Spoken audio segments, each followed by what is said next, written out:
I think there can be no doubt that Israel and the world must smash Hamas, that Hamas must cease to exist as a political force, as a military force, and I'll go into the difference about that shortly. But one of the survivors of Kfar Aza has described the horror of the way that the Hamas terrorists were shooting children, and the people were pleading for their lives, for their children's lives. She says, "You want the truth? I don't want the Hamas anymore in my life. We need to destroy them one by one. We need to be strong."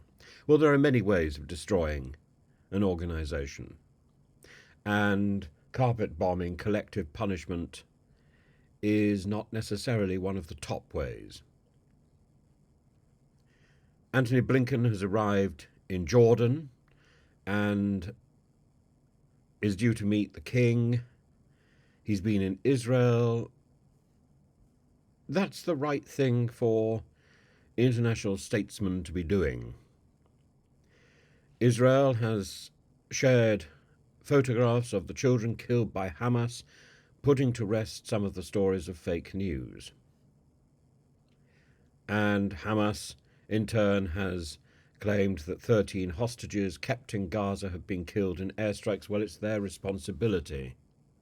So these hostages are among those murdered by Hamas. It doesn't matter from that point of view morally whether the blow was carried out by Israel's air attacks or by Hamas itself.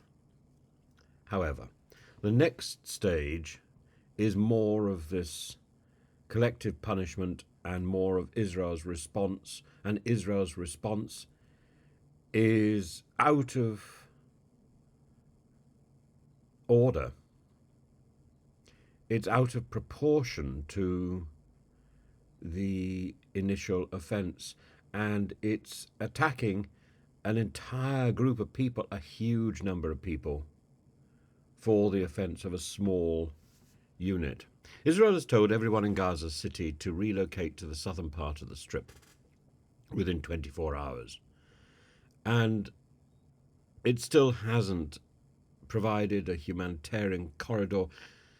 Given the fact that the roads are destroyed, given the fact that there is rubble, there are bombs everywhere, there's probably unexploded bombs, that it's dangerous, this order in itself is very difficult to carry out. Hamas, at the same time,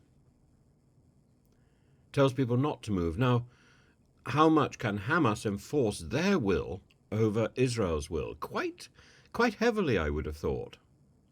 Hamas is doing two things. It's saying, well, this is fake news, this is a fake order, this isn't true. And at the same time, it's going to exert moral and political and probably even fake legal pressure on people to remain where they are. The United Nations has said that moving 1.1 million people from northern Gaza to southern Gaza is not going to be possible.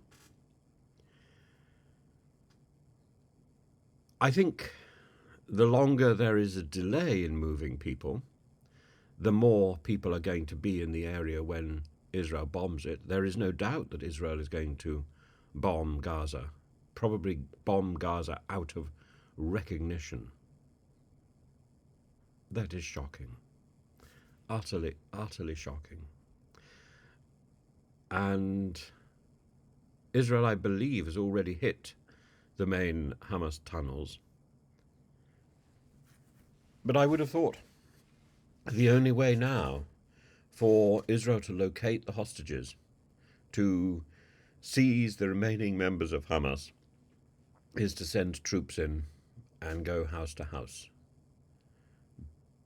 But the impression given is by the time troops go in, there will be no houses.